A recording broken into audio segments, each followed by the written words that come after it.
So we are waiting for few more participants and we will start in another 2 minutes.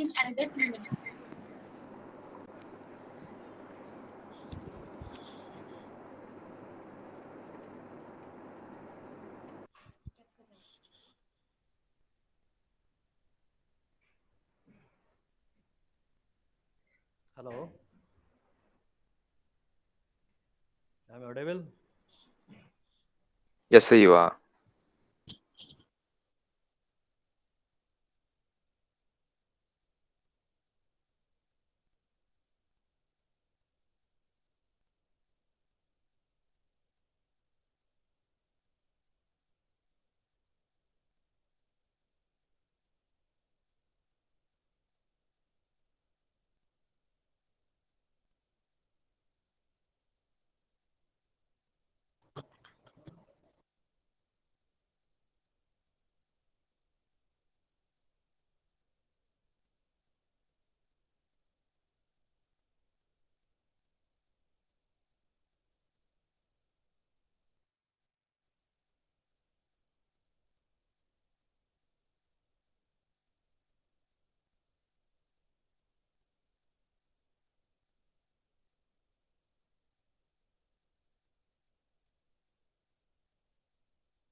So am I audible clearly now?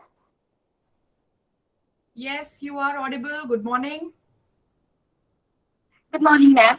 So a very pleasant morning to everyone. I, Rashmi, President of Kartavya, welcome you all to this interactive session organized by Kartavya, the Civil Services Society, Glorima University. We are feeling extremely privileged and honored to have with us Ms. Neha Sharma, an IAS officer 2010 batch, who is currently posted as Additional Chief Executive Officer, Noida, as our guest speaker of the day. We welcome you, ma'am. Thank you very much for the warm welcome that you've extended. Thank you so much. Pleasure has been all mine to interact with you all. It's a great opportunity. Thank you. Thank you, ma'am, and we all are truly indebted to you for giving out your precious time and joining us today. So it is informed to us we are going to record this session with due consent of the guest speaker. You all are requested to keep yourself on mute until asked to unmute. Without any further delay, I would like to ask the moderators of today's session, Dipali and Tanishka, to please start the event. तो जब टूटने लगे हौसला तो याद रखना, बिना मेहनत के हासिल तक तो ताज नहीं होते। ढूंढ लेना अंधेरे में भी मंजिल अपनी, क्योंकि जुगनू कभी रोशनी के मोहताज नहीं है। Celebrating the same dedication, determination and effort, Kartavya, the Civil Services Society of Kirori Mill College, University of Delhi, brings together the civil services aspirants across the college and provides an ambience to the future bureaucrats to grow, to learn, and to aspire a bit more. Greetings, everyone. Today, I, Dipali, with my co-host Tanishka, the members of Executive Council of Kartavya, welcome you all to the interactive session with Ms. Neha Sharma on the topic Civil Services during Unprecedented Times. Before starting with the session, I would like to thank our convener, Sir Dr. Vikram Singh Chaudhary, and other teachers from Teachers Advisory Committee for joining us today in this session. We are very pleased to have you all here today. Thank you so much. So let us carry forward the session, and for this I would request my co-host Tanishka to come forward and introduce our guest speaker of the day. Thank you, Dipali. It's a great pleasure for me to introduce the guest speaker of the day, an IAS officer, Ms. Neha Sharma. I hope I would be able to do justice to her personality with my words. Ms. Neha Sharma is an alumni of Delhi University who had done her graduation in Geography Honours from Miranda House and post-graduation from Delhi School of Economics. Later on in her life, she also qualified the Junior Research Fellowship Scheme of the University Grants Commission. In 2010, Ma'am cracked one of the toughest examinations of the country, the Civil Service Examination, with a rank of 66 UP Carter. With a strong determination to serve the country, she took her first posting as SDM at Bagpat, UP. In 2010, she got posted as DM at Firozabad and later at Raebareli. Currently, Ma'am is serving as the Additional Chief Executive Officer at Noida, UP. We are really glad to have you with us today, ma'am. Now, I would like to invite ma'am to tell us something about her college life, which society she joined along with her studies, and also about her journey to becoming an IAS officer. But before that, I would like to request the audience to switch on their camera to make the session interesting. And if anyone has any doubt or question regarding the topic, you can drop it down into the chat box. We'll address later. Not wasting much time, over to you, ma'am.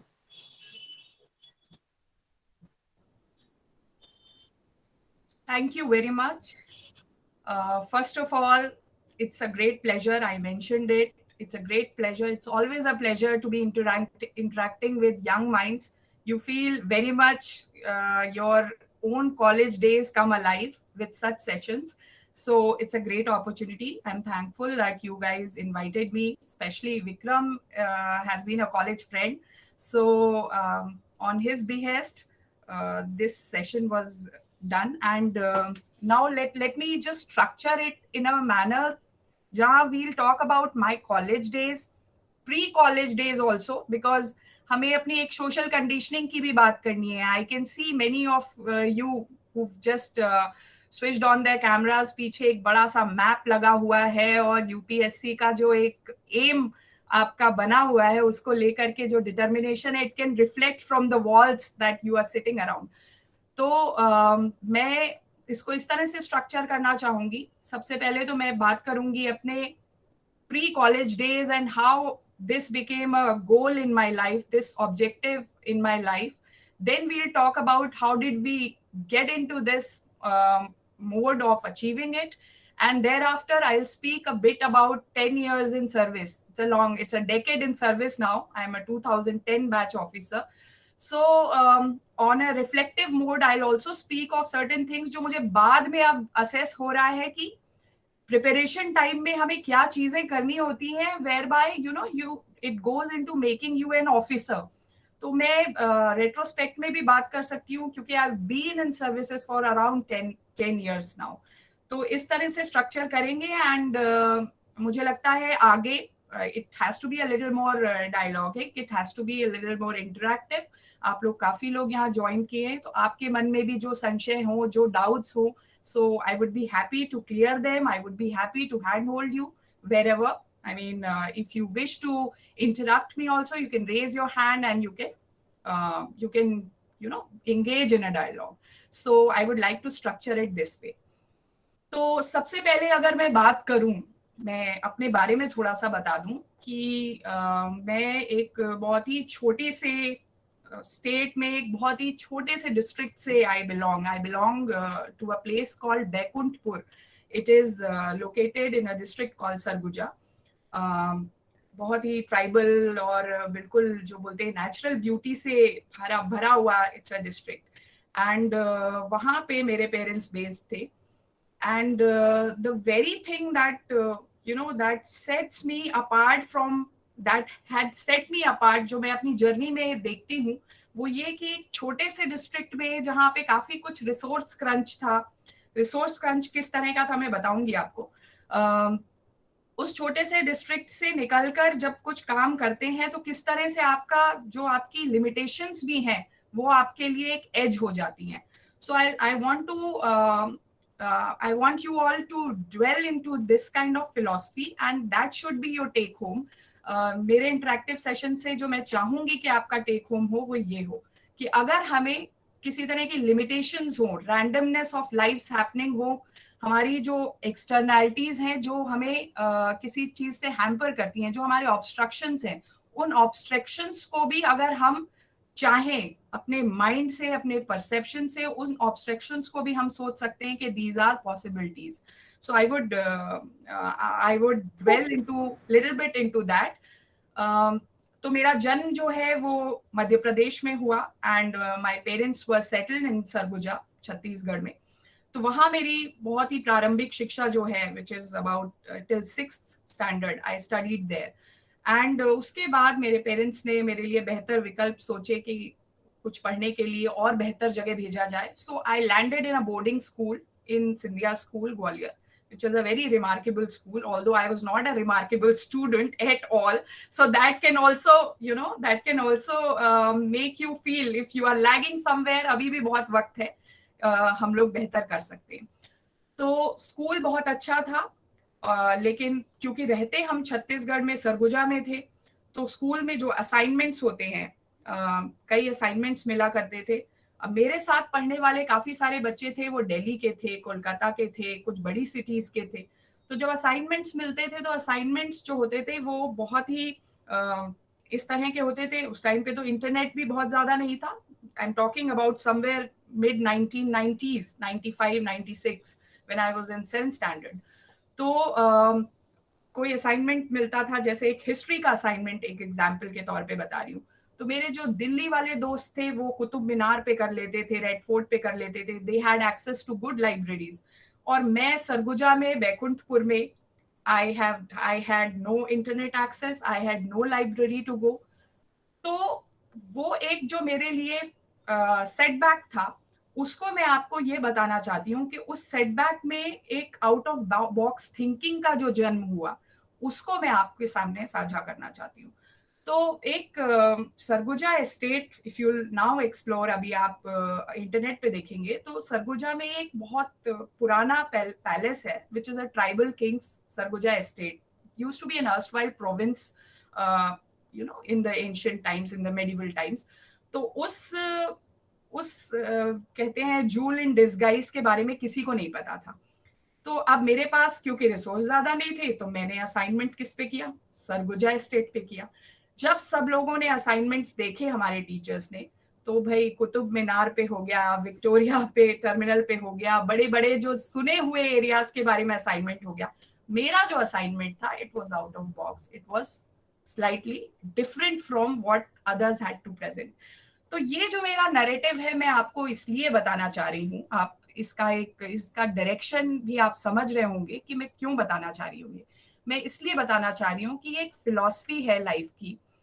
देखिए, हमारी जो external, हमारी जो conditions हैं, उसको हम बहुत ज्यादा चेंज नहीं कर सकते हैं, लेकिन हम अपने नैरेटिव को, अपने माइंड को, हमारा जो परसेप्शन बिल्डिंग है, उसको हम किस तरह से पॉजिटिवली बिल्ड कर सकते हैं, एम्पावरिंग वे में हम अपने नैरेटिव को बिल्ड कर सकते हैं, ताकि हमारा जो भी काम है उसमें एक बेहतरी की ओर हम सोच सकें. So this is what led me to not become a remarkable student, but think slightly out of box. It gave me an edge. Resource crunch also gave me an edge.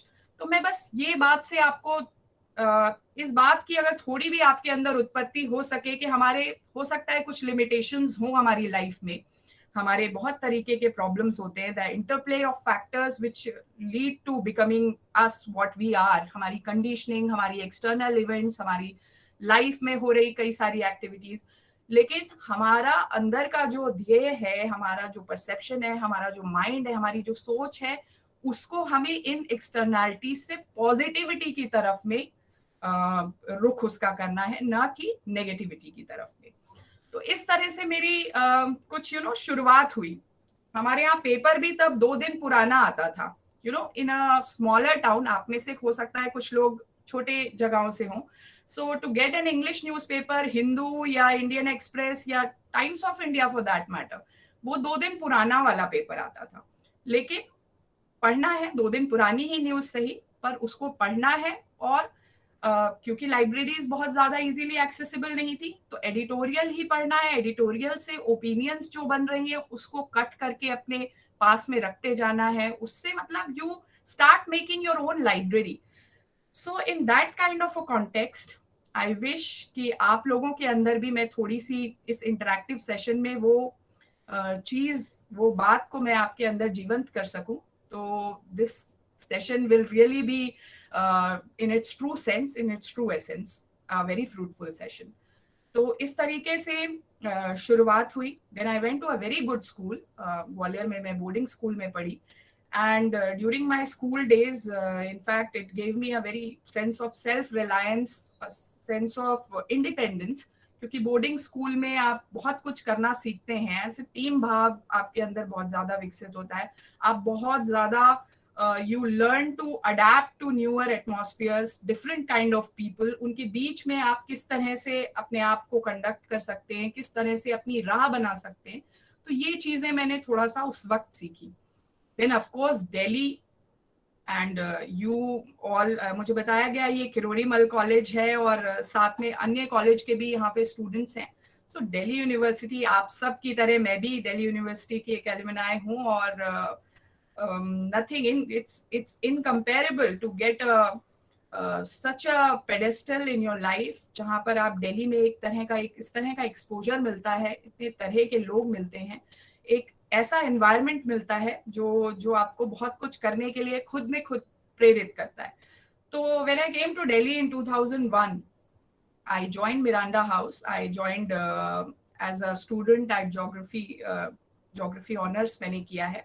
आपके किरोड़ी मल भी एक वन ऑफ दोस कॉलेजेस था जहां पर geography honours होता था. Very few colleges had geography. I think it is almost the same. Vikram would agree.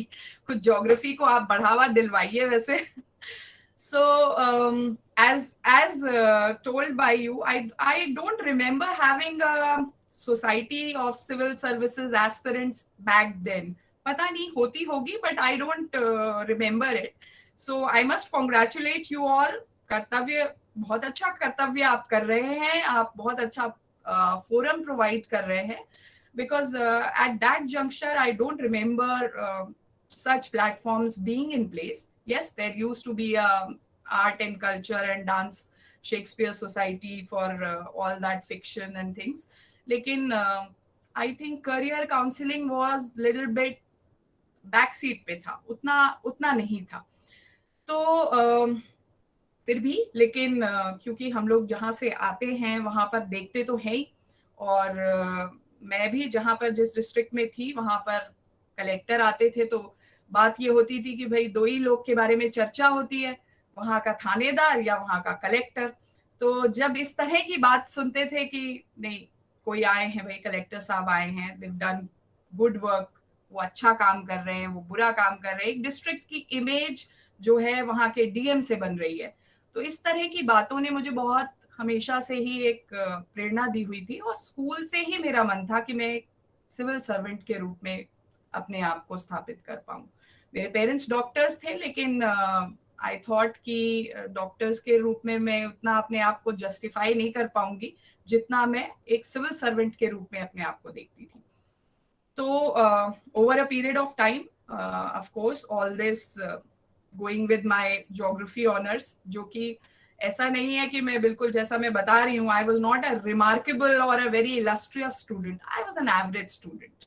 But yes, I had an edge. वो एज मैंने आपसे शुरू में शेयर की है कि कहीं ना कहीं मुझे जो एक ढर्रे पे चल रहा होता था उससे थोड़ा अलग करने की जो मेरे अंदर चीज विकसित हो गई थी, आप उसको मेरी कंडीशंस की वजह से कहें या जो भी कहें. So I started, doing a lot of out of box answers भी जो क्लास में होते थे वो थोड़े मेरे अलग होते थे. तो एक अपना honest approach के साथ आगे बढ़ते हुए then I joined Delhi School of Economics for Masters in Geography, and meanwhile I was also preparing. और इस प्रिपरेशन के दौरान ही मेरा JRF भी क्वालिफाई हुआ. तो जब थोड़ा थोड़ा कुछ मिलता है then you start feeling कि yes, आपकी जो राह है वो ठीक जगह है, you are headed to a right direction. And after a point, I started having a confidence that yes, now I'm prepared to take the exam. तो उस एग्जाम के बारे में भी आपको बता दूं कि यूपीएससी का एग्जाम जो है वो आप में से काफी लोग मुझसे ज्यादा आज की डेट की रिसर्च में होंगे कि कितने बच्चे इसमें बैठते हैं.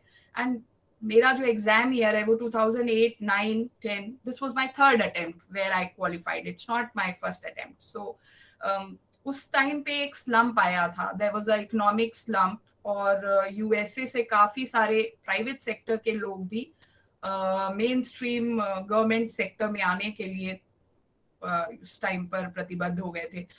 इकोनॉमिक कंडीशंस ऐसी थी. यूएसए से काफी लोग लौटे थे. Software was in the slump stage. तो उस साल रिमार्केबली बहुत सारे लोगों ने एग्जाम दिया. You know, some 12 lakh people appeared for this prelims exam. और कंपटीशन तो बहुत हाई था ही, बिकॉज आप आईआईटी, आईआईएम और हर तरीके के लोगों के साथ कॉम्पीट कर रहे हैं for an exam like UPSC. आप डॉक्टर्स के साथ कॉम्पीट कर रहे हैं, आप ऐसे रिमार्केबल साइंटिस्ट के साथ. There are many people from different streams coming together and writing an exam. तो आपको फीलिंग एक जो होती है वो एंजाइटी या नर्वस वाली फीलिंग, दैट्स वेरी ह्यूमन, और वो सबको होती होगी, हर एग्जाम में होती है, and it's a human emotion. तो उस इमोशन के तहत हम लोग किसी भी एग्जाम में बैठते हैं. आई would not say, I would be lying if I say कि I was very confident and everything. It was not so. Some 12 lakh people sat for that prelims exam.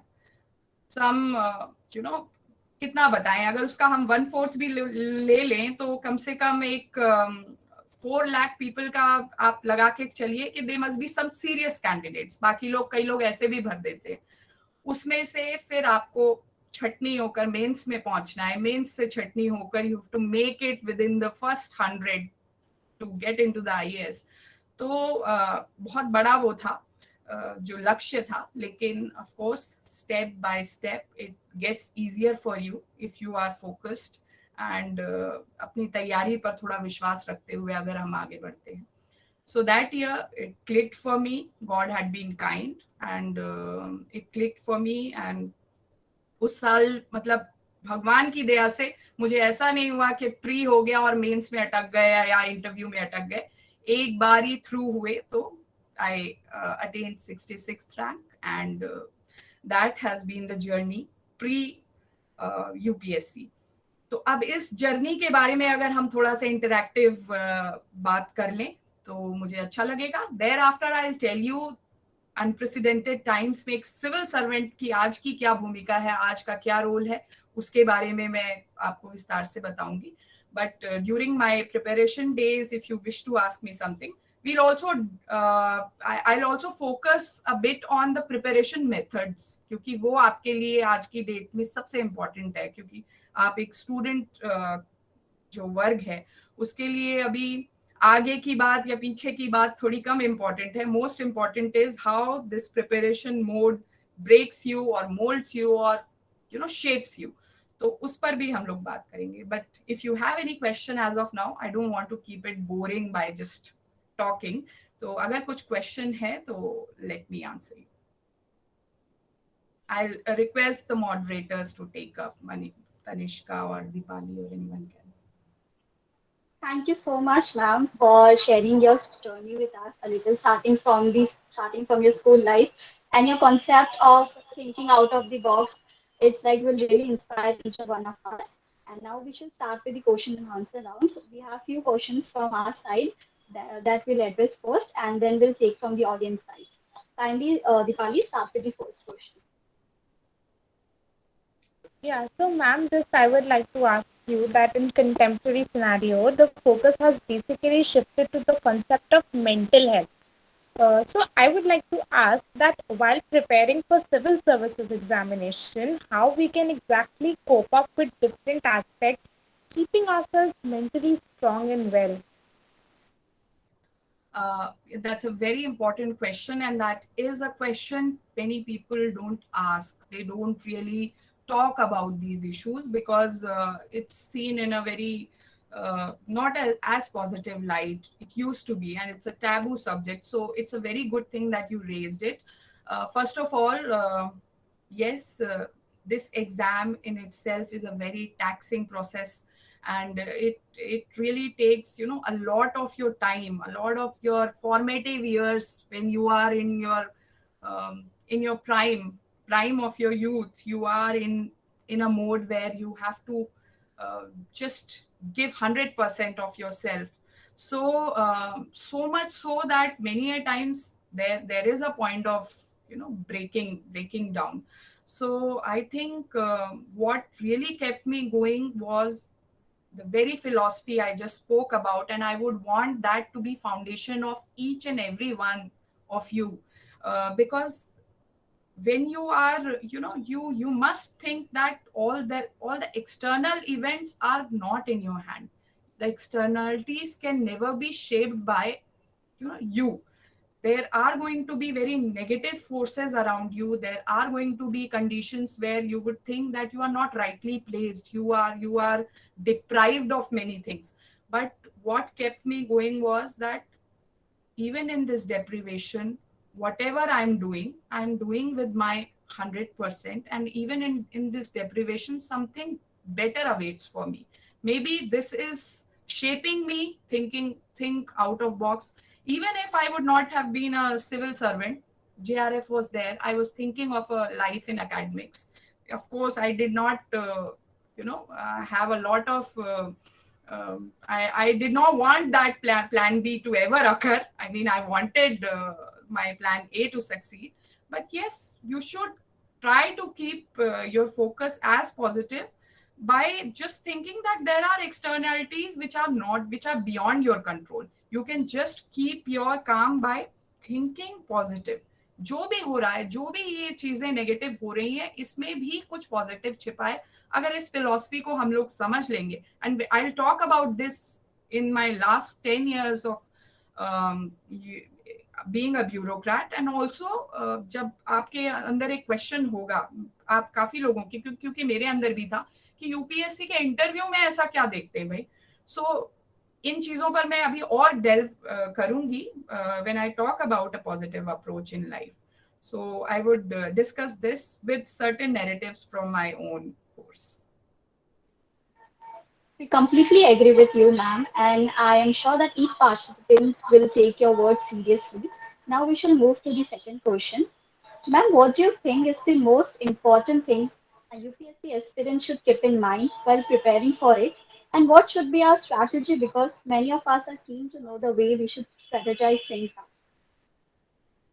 See, the most important thing, as per me, it is slightly opinionated. I mean, it must be, the versions might be different for different kind of people. But for me, the most important thing is consistency. You know, consistency in the sense you have to be honest with your efforts every day. You can't be having a aim just for a day, for a week, for a month, and then, you know, think of other things ki nahi ho raha boss. You need to be consistently honest with the efforts that you are going to put in. तो मेरे लिए मुझे लगता है, as I also told you in the very beginning, कि बहुत remarkably academically sound होना बहुत important नहीं है. Someone could be efficient, but someone might be failing in his or her consistent efforts. You know, there are people who are intelligent, but they don't put in the right amount of, I'm not saying being laborious is also important, right amount of effort and consistent effort till you achieve, till you feel yourself closer to the goal. So a consistent effort hona, approach hona, that is the most important thing. In one word, I would want to sum it. Thank you so much, ma'am. And I think everyone here will work upon their consistency. So like now we have some questions in chat box. So let us address those questions. So first of all, Tushar Bhaiya, go ahead. Good morning, ma'am. My name is Tushar and I am a third year student of BCom Honors. Also, I am a co-team member of Kartavya team.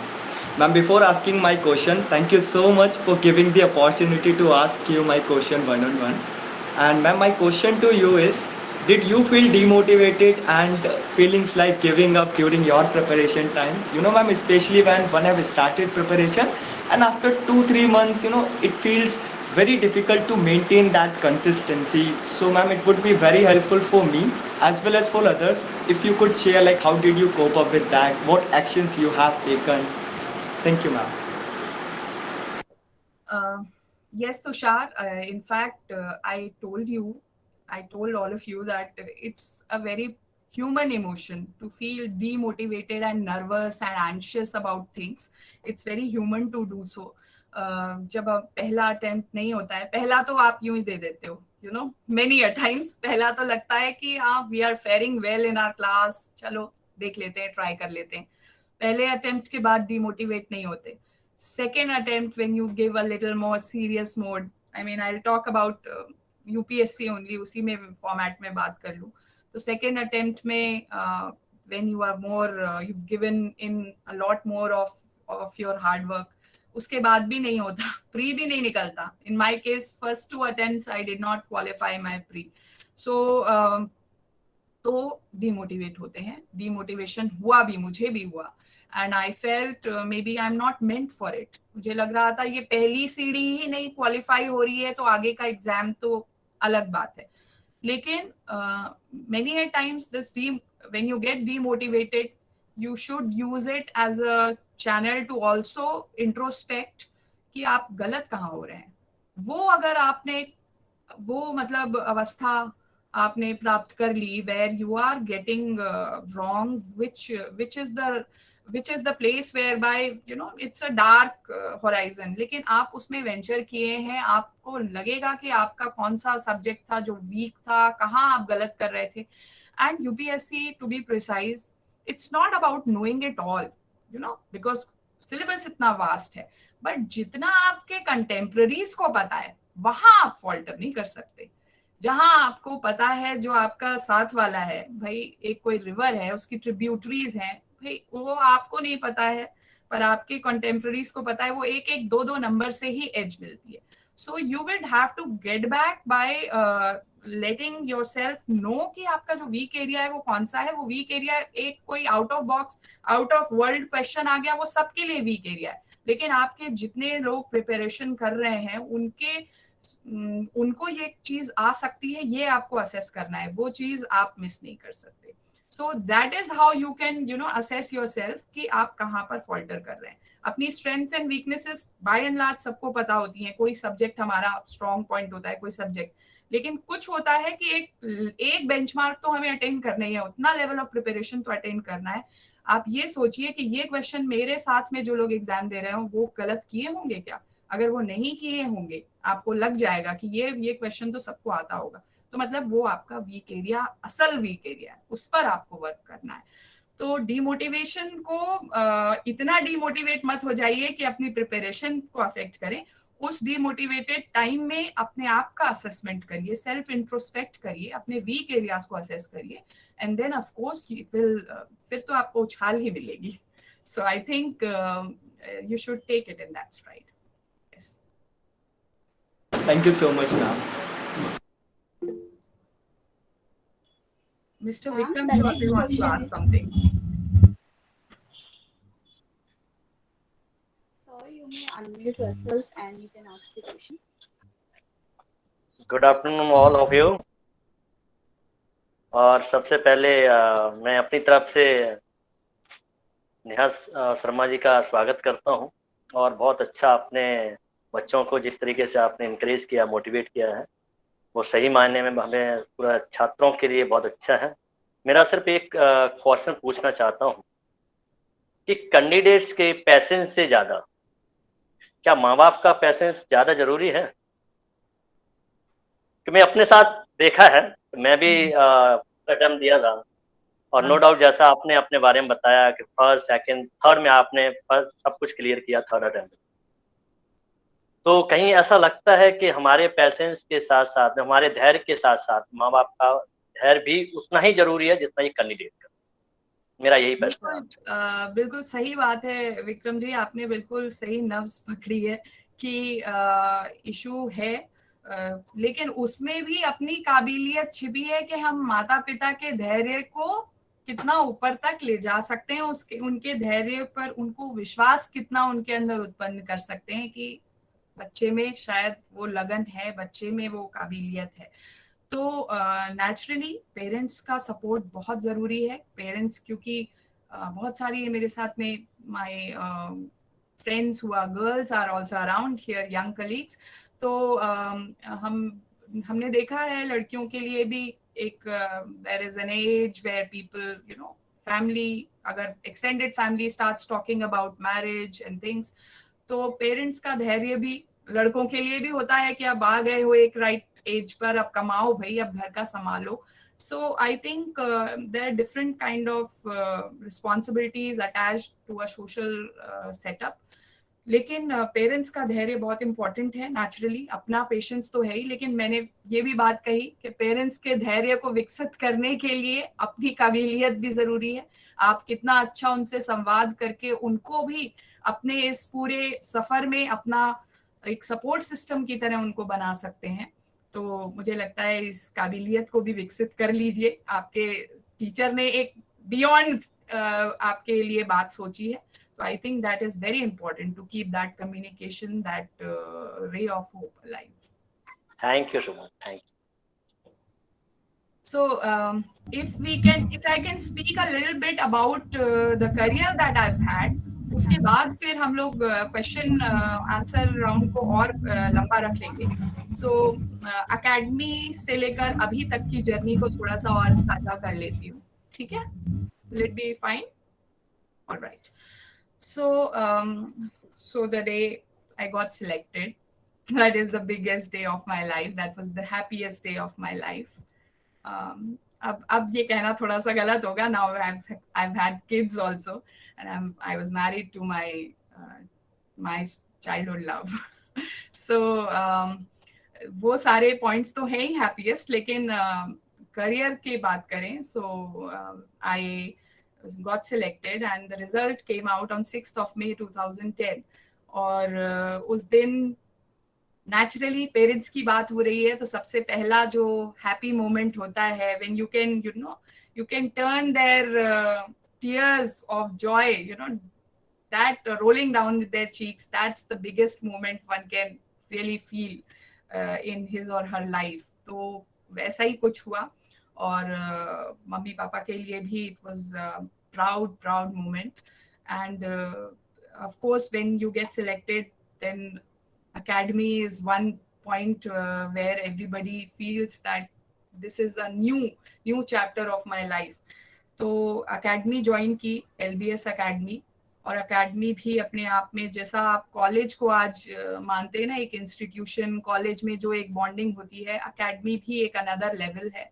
और वहाँ आप अपने सपनों को तब्दील होते हुए नजर देख सकते हैं कि किस तरह से आपकी क्या कोर्स ऑफ एक्शन होने वाला है, किस तरह से आपकी जर्नी होने वाली है। So I joined Mussoorie academy. I had a year of hands-on training there, and then another year of district training में मैं उन्नाव में पोस्टेड हुई। मुझे यूपी कैडर मिल गया था, एंड मैं उन्नाव में पोस्टेड हुई। एंड उसके बाद like you mentioned, I came to a place called Baghpat, which is just around NCR. तो बागपत है तो NCR का पार्ट, लेकिन it's a very feudal and very it's a remote kind of place in that in its essence. तो वहाँ पर काम करना, so when you are out of college and getting into the district, you have all sort of inhibitions. मतलब आप academy में तक भी अपना college ही extended life आप जी रहे होते हैं, but the true field, the life in the field is very different from what you are taught. Also there are many things which you experience hands on. So as SDM सबसे पहली चीज, तो सबसे पहला जो मतलब problem या hindrance बोलेंगे was because all through we have been educated in English, या जो भी हमारी एक language है, and administrative language is very difficult. I mean वो आपको academy में भी थोड़ी सी सिखाई जाती है to read those administrative orders. Court कचहरी किसी का सामना पड़ा हो तो पता हो कि किस तरह के ऑर्डर्स होते हैं। वो क्लिष्ट हिंदी जो होती है, वो अनुमोदनार्थ एंड थिंग्स, एंड अब तो मैं इतनी कंफर्टेबल हो गई हूँ कि मैं ज्यादा, मेरी हिंदी बेहतर हो गई है। तो that is one part which is very which you feel you need to equip yourself with. Then another thing is tackling the public, because cutting edge पे जो आपके assignments हैं, बाद में later on you shift to a secretariat life, लेकिन initial years in the services are more about public interaction, and of course that is something I feel is the essence of bureaucracy. और उसी से आपकी एक पहचान, आपकी छवि, एक identity है वो स्टैब्लिश होती है कि आप किस तरह का एक पब्लिक आपका इंटरफेस है, आप कितनी एक्सेसिबिलिटी देते हैं, आप कितने लोगों की प्रॉब्लम जो समस्या है उसको इंटरनलाइज कर सकते हैं, समझ सकते हैं. और हम जब इनिशियली सर्विस में आते हैं इस पूरी चीज को मुझे लगता है हर कोई समझ सकता है, क्योंकि you also are from the other side, you have just entered from the other side to this side which is about facilitation. तो आप ज्यादा समझ सकते हैं. Over a period of time people get immune. So I try not to get immune, and I try to remain as grounded, as considerate, and a very responsive system I wish to provide to anyone who comes to me. तो उस चीज को जिंदा रखना बहुत जरूरी है, क्योंकि over a period of time वो सारी क्वालिटीज इरोड होने लगती हैं, आप सिस्टम ही बन जाते हो, you become part of system. तो public interface is something which is very vital and very important. So इसके साथ मैं अब आपको बताना चाहती हूँ कि मैंने जब ये 10 years ऑफ सर्विस स्पेंड कर लिया है, now I understand the pattern of exam all the more better. Prelims क्या है? प्रीलिम्स है आप प्रॉब्लम्स को तुरंत आइडेंटिफाई करो, उसमें क्या एलिमिनेशन मेथड. प्रीलिम्स एक ऐसा एग्जाम है जिसका पैटर्न आपके मतलब एक ब्यूरोक्रेट की लाइफ में कि प्रॉब्लम तुरंत आइडेंटिफाई कर सके, आप क्विकली आइडेंटिफाई कर सके, एलिमिनेट करिए, फालतू की ट्रिवियलिटीज को एलिमिनेट करिए, प्रोसीड ऑन अ पाथ. तो प्रीलिम्स उस तरह की कंडीशनिंग के लिए बना हुआ है. प्रीलिम्स एग्जाम में आपके पास में मल्टीपल चॉइस होती है, उस चॉइस में से आपको फालतू वाली चीजें हटानी है. You have to arrive at a proper concrete thing. तो प्रीलिम्स उसके लिए बना है. Mains is about your dialogic, your ethics, your approach in life. Your approach is reflected in mains. किस तरह की अप्रोच आप रखते हैं, किस तरह का आपका जो काम करने का तरीका होने वाला है, क्या आपके अंदर वो soft skills and hard skills का एक राइट कॉम्बिनेशन है, whether you are a courageous and a considerate का right mix, or you are on an extreme. So that is reflected in the exam. Mains का जो पूरा बनावट है वो इस तरीके का है कि आपकी नॉलेज के साथ साथ में आपका एक पूरा plethora of your emotions are also reflected in your mains. इस तरह का उसका ढांचा है. And talking about interview is not about just personality, it's not about knowledge. सिर्फ नॉलेज का तो है ही नहीं. And over a period of time जो मुझे लगा है कि इंटरव्यू जो है वो आपका चेक करता है, किस चीज को चेक करता है. मतलब अगर मैं आपसे पूछूं, चलिए पहले इसको थोड़ा सा और इंटरैक्टिव बना लेते हैं, आप में से एक दो रिस्पॉन्सेज मैं जानना चाहूंगी कि आप सही सोच रहे हैं या नहीं. इंटरव्यू में आपको क्या लगता है, क्या देख रहे हैं जो पैनल है? If someone would like to answer, 2-3 aspects बता सकते हैं अगर आपको लग रहा है, फिर मैं बताऊंगी कि एग्जैक्टली क्या देख रहे हैं और जो मैंने फील किया है, जो मैंने इंटरेक्शन में जाना भी है कई यूपीएससी मेंबर्स के साथ. तो आप में से कोई, Vaibhav, I can see on screen, Vaibhav Singh, if you wish to. Maybe, ma'am, they want to know how you can interact with the public and present the services there. That is one thing. Yes, that is one thing. Good. It's also like that. Do you have that attitude of facing challenges, or you can? Yes, you are coming to that. Yes, I think Chandbhanu is coming to that. It is something related to that, and I would give the right words to it. If someone else wants to respond, we can hear them. Otherwise, I'll. Ma'am, Disha raised her hand, so Disha, you can say. Disha. Yeah. According to me, interview is not only about personality, as I said, and knowledge. I guess they also look upon how you interact and your convincing powers, communicating skills, and all, and how you can convince the other party that you're talking with and your public that you're working for. Good. I get a feel from the responses that you all are better equipped. I mean, you all have by far an idea of what an interview is all about. So interview, of course, is all of this. And if I want to tell you something to make you understand better, interview एक किसी भी applicant या किसी भी जो मतलब इस exam को लिख रहा है उसकी लाइफ का दे regard the members, the interview panel regards it as a very tough situation for that person. वो एक ऐसी टफ सिचुएशन में है जहां पर जीने मरने का, that is how it is. जब आप इंटरव्यू बोर्ड को फेस करते हो तो आपको लगता है कि मतलब अब तो आर या पार वाली सिचुएशन है. सो दे ऑल्सो असेस कि एक बहुत टफ सिचुएशन में ये जो कैंडिडेट है वो कितना सहज या कितना असहज है, कितना डीपली रूटेड या कितना शैलो है.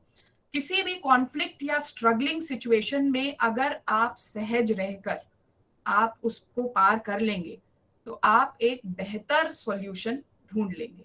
And believe it, last 10 years I have seen it कि इतने चैलेंजेस हैं आपके लिए. आपको एक ओपन समंदर में फेंक दिया आफ्टर ट्रेनिंग. जब आप एज अ ब्यूरोक्रेट आपको बहुत सारे लोगों से डील करना है. As an IAS officer more so, because you have to deal with not just public तो चलिए अपने काम के लिए आई है, और दूसरे you have to deal with politicians, you have to deal with crooked people, you have to deal with people who might not be wanting, who are not with the right intent, a very corrupt system. So it's a very difficult situation you are in. And कई बार law and order situation हो जाता है. As a district head law and order situation में अगर आप असहज हो गए, आप अनकंफर्टेबल हो गए, आप थोड़े से भी इधर उधर शेक हो गए तो आपका तो मतलब इकबाल ही खत्म है. तो ऐसे समय के लिए वो असेसमेंट बहुत जरूरी है कि एक ऐसा कैंडिडेट उभर कर आए जो किसी भी डिफिकल्ट सिचुएशन में असहज ना हो जाए, अनकंफर्टेबल ना हो जाए. अदरवाइज उसकी जो राइट स्टेड में, राइट स्पिरिट में कॉन्स्टिट्यूशन को अपहोल्ड करती हुई कोई निर्णय लेने की क्षमता है, that will be adversely affected. So this is what they assess, and I had the opportunity to interact with few of the members, and the very question that came to my mind, despite me being part of the system now, me being on the other side, I wanted to ask कि आप क्या assess करते हैं ताकि किसी से अगर आगे, जैसे आज मुझे आप लोगों से मौका मिल रहा है बात करने का, तो मैं बता तो सकूं कि क्या वो ढूंढ रहे हैं, क्या क्वालिटी वो देख रहे हैं, और उस क्वालिटी को डेवलप करना है हम सबको. कि हम किसी भी डिफिकल्ट, अपनी लाइफ की डिफिकल्ट से डिफिकल्ट सिचुएशन में वी शुड बी, कहा जाता है ना, कोल्ड हार्ट नहीं होना चाहिए और हॉट हेड नहीं होना चाहिए. It should be the other way round, you should be cool headed and warm hearted. तो उस तरह से कोई निर्णय लेने की आपकी अप्रोच को हमें डेवलप करना है. These are all management issues, human emotion management issues, वो हमें डेवलप करना है. So this UPSC का जो इंटरव्यू है, it talks about these aspects of your personality. तो इस तरह से ये पूरा जो एग्जाम का स्ट्रक्चर है वो अलग अलग तरह की आपकी खूबियों को ढूंढता है, चर्निंग करता है. तभी जाकर कोई IIM वाला या कोई BA पास वाला सब जो है वो एक लेवल प्लेइंग फील्ड में आते हैं, और उसमें से निकल के आती है जो चीज, तो वो एक हमारे देश का स्टील फ्रेम है.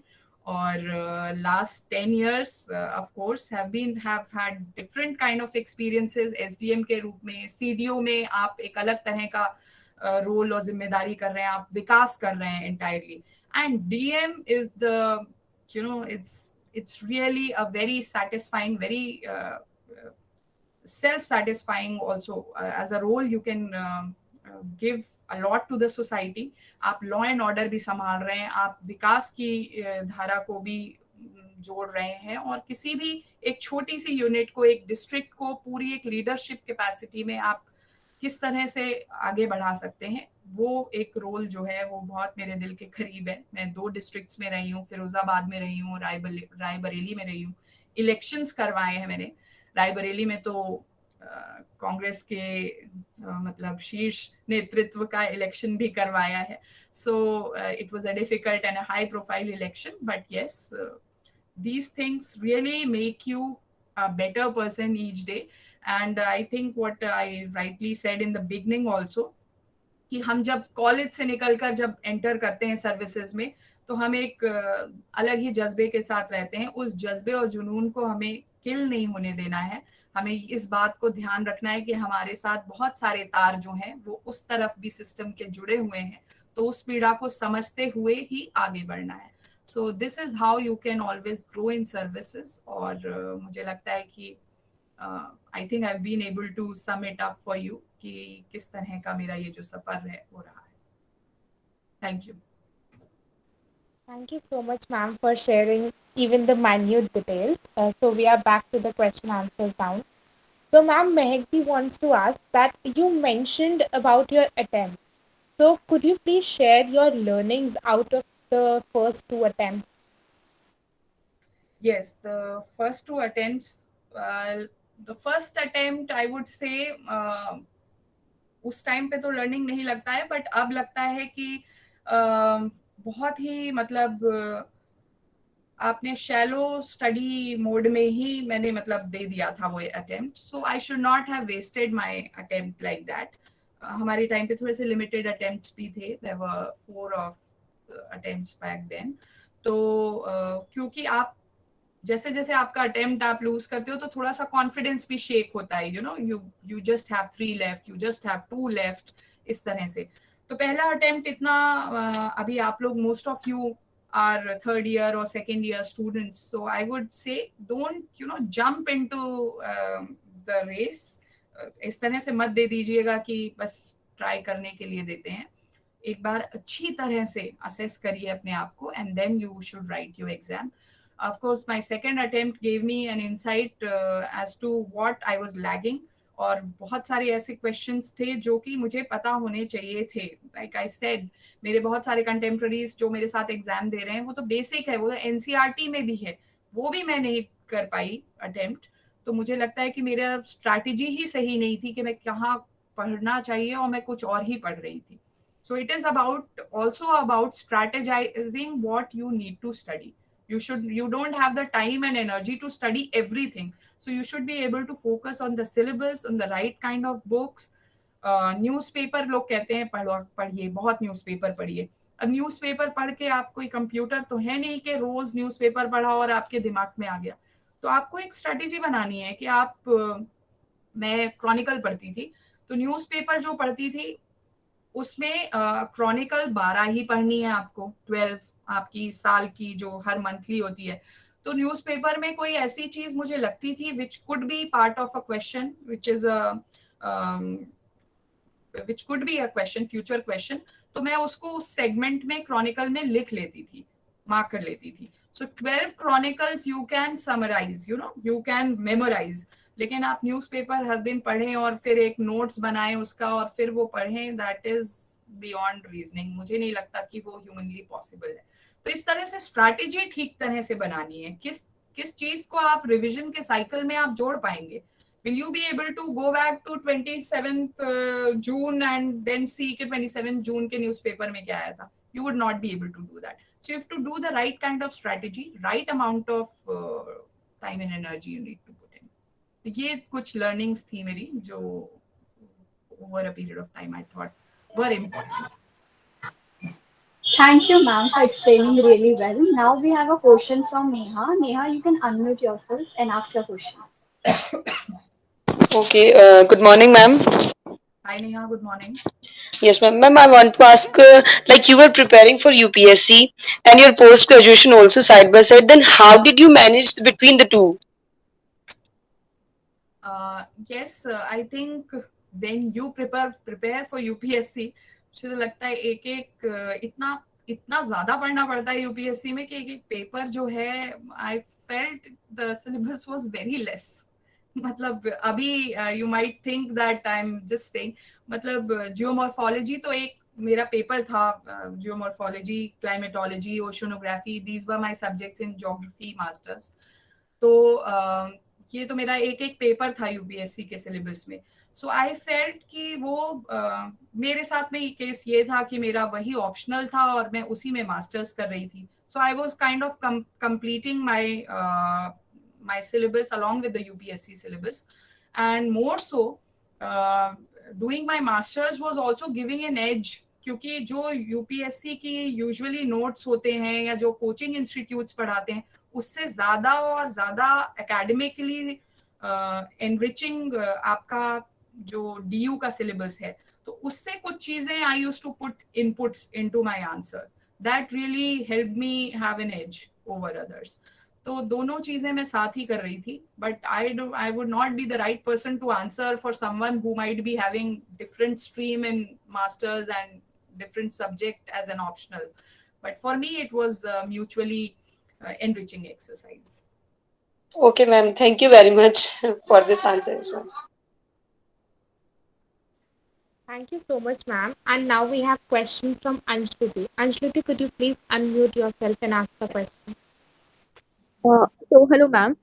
First of all, thank you so much for such a great experience that we are going ahead with your journey, and how you have explained us from each and every perspective. So I would like to ask that the first stage, which is the primary stage for, like, we all are students now, we are all in undergraduation. So how do we start with the basic preparations, like the primary stage of preparation? So that is my question for you. Anjali, the primary stage I would say is, first getting to understand the pattern of exam. सबसे पहले तो आपको syllabus देखना है उठा करके, और उसके बाद फिर as UPSC is all about your general knowledge also. तो general knowledge पर थोड़ी पकड़ बनाने के लिए you need to pick up a book or two. मैं तो उस टाइम पे इंडिया ईयर बुक या ल्यूसेंट या कुछ इस तरह का पढ़ते थे हम लोग, योजना पढ़ते थे, कुरुक्षेत्र पढ़ते थे। तो एक थोड़ा सा आपके आसपास क्या एक्टिविटी हो रही है, किस तरह का क्या चल रहा है दुनिया में, you need to have an opinion on that, and that opinion you can form from all sort of, आजकल तो IT में मतलब you have access to even digital platforms, तो डिजिटली आप कुछ न्यूज़लेटर पढ़ सकते हैं या कुछ पढ़ सकते हैं। in my time about a decade ago, we used to rely on newspapers. Hindu still is very relevant. It's a good newspaper. Indian Express is a good newspaper. तो थोड़ा सा ये newspaper reading, editorial reading, some good amount of newsletter reading, all this will really help you in forming an opinion, her subject पे। हमारे time climate change अभी भी relevant है, पर क्लाइमेट चेंज पर बहुत बात होती थी। क्लाइमेट चेंज पर different kind of newspapers, different newsletters, different kind of magazines had all different kind of, उसका इम्पैक्ट ऑन जेंडर, उसका impact on labour. So I used to have those cuttings, and मैंने अपने कुछ topics बना रखे थे कि these are very relevant topics as for me, और सिलेबस से जुड़े हुए, तो उन टॉपिक्स की न्यूज़पेपर क्लिप्स में एक साथ रखती थी, and I used to pick few sentences from those readings of mine and use them in my essays और आंसर्स। तो एक इस तरह का नैक भी I think developing that really helps, because you come across as better aware, you come across as someone who has opinions and who can voice his or her opinions in a good form. तो एक ये बहुत important part है, I think, with you, to initiate yourself into UPSC. Thank you so much, ma'am. Thank you, ma'am, for your strong words. Now we have a question from Vaibhav. Vaibhav, you can unmute yourself and ask your question. After Vaibhav, we'll take Mohammed Shoaib. I can read him on the chat box. Yes. Thank you, Tanishka. Ma'am, you have pursued geography as your subject in graduation as well as post-graduation. So while choosing the subject, you chose the subject because you thought you would take it as an optional in your UPSC exams, or you just liked the subject and that way it went on? And what is the role of coaching institutes, if you could explain on that? Yes, thank you. Vaibhav, very rightly so. I had a very distinct interest in geography. So I have done my +2 also in humanities, and I got really good marks in geography. Otherwise, okay-ish marks, but I secured around 90 in 12th in geography. and I had I was inclined to geography. So geography उस time पे it was a very important subject in UPSC. As I see it today also, it holds a very significant part in your general knowledge paper also. तो GS paper also. तो ये geography में interest तो मेरा शुरू से ही था. फिर I strategize it like geography optional भी लेना है और UPSC में लेना है, तो I thought of getting into BA honors and masters also. दूसरा आपने जो पूछा है कि कोचिंग इंस्टीट्यूट्स का क्या रोल है, मुझे लगता है कोचिंग मैंने भी कोचिंग ज्वाइन किया था and they have an important role, क्योंकि आप कई बार you feel yourself to be directionless, क्योंकि सिलेबस इतना ज्यादा है और अगर कोई मतलब आपको मेंटर करने वाला आपका इमीडिएट ब्रदर सिस्टर या आपकी सराउंडिंग में कोई नहीं है, तो I think coaching institutes have a role in mentoring you, in providing you a direction. It could be, I'm not saying coaching institutes per se, it could be one of your faculty members, you know, who's had or it could be someone like me. So if I would have had time, तो इस तरीके से कोई आपको ठीक तरह से mentor कर सके. So I think they play an important role in letting you know. कई सारी ट्रिवियलिटीज आपकी कट डाउन हो जाती हैं, आपको ठीक तरह से समझ आता है कि ये सिलेबस है और इस तरह से मुझे उसमें प्रोग्रेस करना है. तो अगर आपको उस तरह की मेंटरिंग कोचिंग से मिल रही है, वेल एंड गुड. अगर आपको आपके इमीडिएट सर्कल में किसी से मिल सकती है तो उससे भी बेहतर है. I think they play an important role. Nowadays we see that coaching institutes are bringing programs that one can pursue along with graduation. Yes. So would you suggest that, or would you suggest that one should focus on one subjects while graduating and then I would say that going into the coaching institute as a very at a very nascent stage is not advisable. First, you should do a little bit of self-study, little bit of, you should equip yourself. Otherwise, you will start getting demotivated again, because you would be with people who might be preparing for ages, for years, or maybe with people who are not doing anything else but only preparing. So do a little bit of homework, do a little bit of your own studies, prepare yourself a little bit, then you can join a coaching. फिर उसके बाद जैसा मैंने initial कहा ना, you should initiate yourself first with general knowledge, general studies, newspaper, current affairs, and then you can join NCERT. Basics अपने कर लीजिए, उसके बाद आप कोचिंग में जाएंगे तो आप बेहतर इक्विप्ड होंगे. नहीं तो आपको कैच करने के लिए you'll start getting demotivated. और दो चीजों को एक साथ करना भी थोड़ा सा टाइम टेकिंग होता है. So I would advise that. Thank you, ma'am. Thank you so much, ma'am, for clarifying this so well. So now, Soyab, you can go ahead. Yes, first of all, good morning, ma'am. I am a second year student of Political Science Honors in Kirodimal College and also a Executive Council member of Kartavya. I would like to ask to you, ma'am, that when we enter in graduation after the class 12, just जब हम आते हैं graduation में तो हमारा M बन जाता है कि लाइक एन यूपीएससी क्रैक करना है. तो जब हम ग्रेजुएशन में आते हैं तो एक तो हमारा एकेडमिक्स एक साइड हो जाता है, तो दूसरा हो जाता है हमारा कि हमें लाइक एन पर्सनैलिटी डेवलप करनी है, लाइक एन जैसे यूपीएससी के लेवल की. तो हम इस पे तो ध्यान दे सकते हैं, अकेले में अपना सेल्फ स्टडी करके कर सकते हैं, किसी टीचर्स की हेल्प ले सकते हैं, बट लाइक एन हमें पर्सनैलिटी डेवलप करनी है यूपीएससी लेवल की. तो मैम हमें ऐसी कौन सी एक्टिविटीज वगैरह में पार्टिसिपेट करना चाहिए जिससे कि हमारा वो एक डिसेंट वो लेवल बन जाए कि हम यूपीएससी के लायक हो जाए. I would like to ask this. बहुत अच्छा क्वेश्चन है आपका. आपने मतलब बहुत बेसिक चीज पूछी है जो कि जिस पर हम लोगों का हमारे एजुकेशन सिस्टम का ही इनिशियल उससे ही बहुत ध्यान नहीं है, लेकिन ये अच्छी बात है. सबसे पहली बात तो आप कुछ लीडरशिप कैपेसिटीज में अपने आप को डाल सकते हैं, और ये अच्छी बात है कि आपके यहाँ तो ये एक कर्तव्य करके आप एक चला रहे हैं, you being one of the members.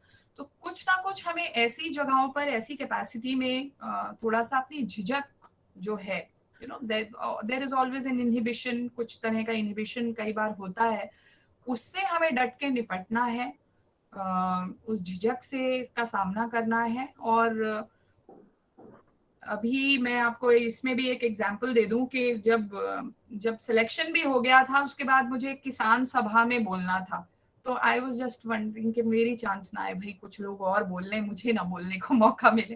तो मतलब ऐसा होता है कि आपके अंदर थोड़ा सा you have to speak in front of 5000 odd people, तो वो एक कॉन्फिडेंस अपने अंदर डेवलप करना है। और वो कॉन्फिडेंस तब आएगा, देखिए कॉन्फिडेंस 2-3 तरीके से आता है। कॉन्फिडेंस नॉलेज से आता है, कॉन्फिडेंस एक आप एक ऑनेस्ट अप्रोच के साथ काम करते हैं तो अपने आप आ जाता है। When people look up to you, कि आप एक ऑनेस्टली, आप ऑथेंटिसिटी में, ऑनेस्टी के साथ authenticity would be the right word, कि जेन्युइन एफर्ट अगर आप देते हैं तो आपका कॉन्फिडेंस आ जाता है। आपको सहजता से आप जैसे हैं वैसा ही आपको दिखाना है।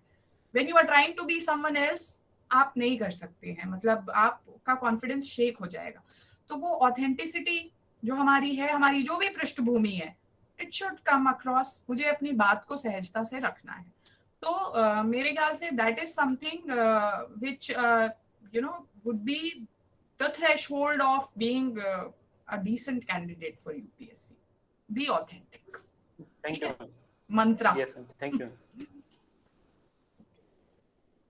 I think we can Thank wind you, it up ma'am. now. Yeah. Okay, ma'am. Ma'am, the last question. Yashika Di, you can unmute yourself and ask your question. Okay. This would be the last question. Thank you, Tanishka. Then my question is, how is the journey before UPSC and after UPSC was different for you, and what challenges did you face and how you overcame them? See, the journey before UPSC and after UPSC have been tremendously different. Pre-UPSC, in your, like I told you, you are in a guarded atmosphere. Even if you are preparing, there is uncertainty, क्या होगा, क्या नहीं होगा. You are still in college, you are in a very cocooned environment of your parents, of your teachers, your faculty members, your friends. When you venture into the bureaucratic atmosphere, in the realm where you have to work, you have a secure position, of course, but you are, like I told in the beginning, कि समंदर में फेंक दिया जैसी feeling है. It is थोड़ा बहुत swimming सिखा दी एकेडमी में, लेकिन आपको पूरा महारत आपको खुद ही समंदर में मिलेगी. तो I think it's a very difficult world in that sense, because you have to deal with your own wars. तो सिक्योर पोजीशन है, आप एक सिक्योर जगह पे हैं, लेकिन you have to deal with plethora of things which you had never even comprehend कि such young in life you would not even think कि इस तरह की problems और परिस्थितियां होती हैं. You would only be reading them or seeing them in newspaper. तो जैसे एक एग्जाम्पल छोटा सा मैं शेयर कर लूँ. When I was a CDO at Unnao, बहुत सारी ना बॉडीज, डेड बॉडीज उसमें निकली थी रिवर गंगा में. तो जो अभी भी हुआ, अभी कोविड के टाइम पे भी आपने देखा होगा, यूपी के कुछ फोटोग्राफ्स वगैरह देखे थे. So at that point I was expecting, I was carrying my child, I was 8 months pregnant, but I had to be there throughout the day. And वो बॉडीज वहाँ एक पर्टिकुलर कम्युनिटी है, उनकी ये एक वो होती है, they don't, although despite the orders from the Supreme Court and NGT, वो अपनी बॉडीज को मतलब लास्ट राइट्स में जलाते नहीं है, वो उसमें रखते हैं, पानी के साइड में उसको ढक के बालू में रखते हैं, रेत में रखते हैं. तो वो सारी अनर्थ हो गई थी बॉडीज. तो that was something I had never even imagined seeing, dead bodies, corpses. और उसको अब आप उसमें आपके लिए न केवल उन बॉडीज को प्रॉपर्ली उनका अंतिम संस्कार करवाना है, बल्कि you have to manage the media, you have to manage, पहली बात तो उन बॉडीज को उठाने वाले लेकर आना है. Who would go and venture? Even a सफाई कर्मचारी would not do that, So we had to arrange a particular caste जो वाराणसी में इस तरह के काम करती है हाट में, उनको लेकर आना, उनको अरेंज करना. So there are so many things you would not even imagine कि इस तरह की कोई प्रॉब्लम मतलब आप कभी देखोगे. तो इस तरह के चैलेंजेस डे टू डे में, फायर फाइटिंग जैसे चैलेंजेस आपके सर्विस में आते रहते हैं. And you have to think of a solution which will be the best possible solution. तो इस तरीके से मुझे लगता है कि life has been very challenging but very satisfying on the other hand, it has been really satisfying because you are in a challenging position. You chose this work and you are able to do justice to it. Thank you, ma'am. Thank you, ma'am, for answering the last question with your strong words. Now, due to time restriction, we'll end this question and answer round now. And now, I would request one of the teachers from the Teachers Advisory Committee of Kartavya, Dr. Rupak Datta Gupta, sir, to please come and give the vote of thanks.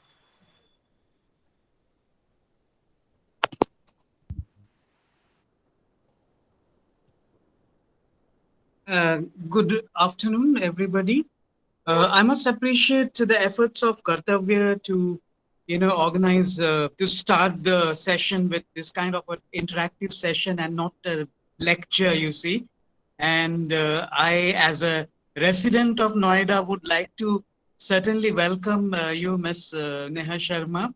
And I think you, along with Mrs. Maheshwari, are doing excellent during this COVID times. And you'll carry on with this. And your recounting of your experience, I think, certainly will give our students an idea of, what exactly the life is of an administrative officer.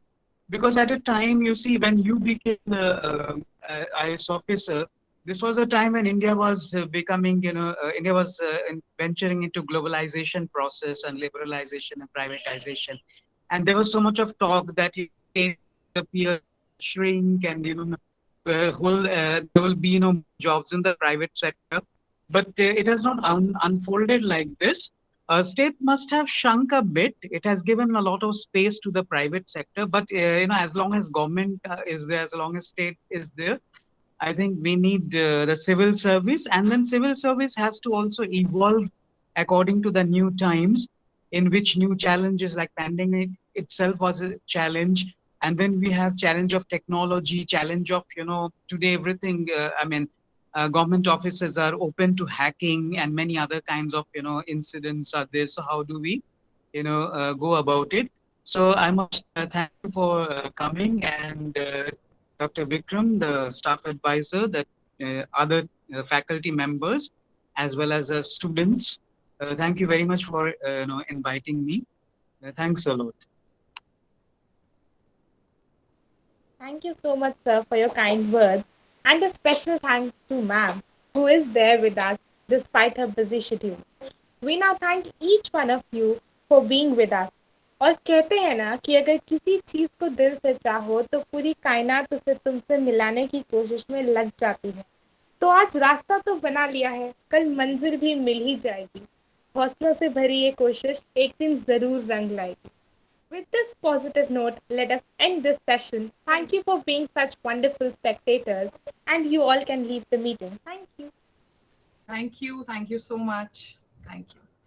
Thank you, ma'am.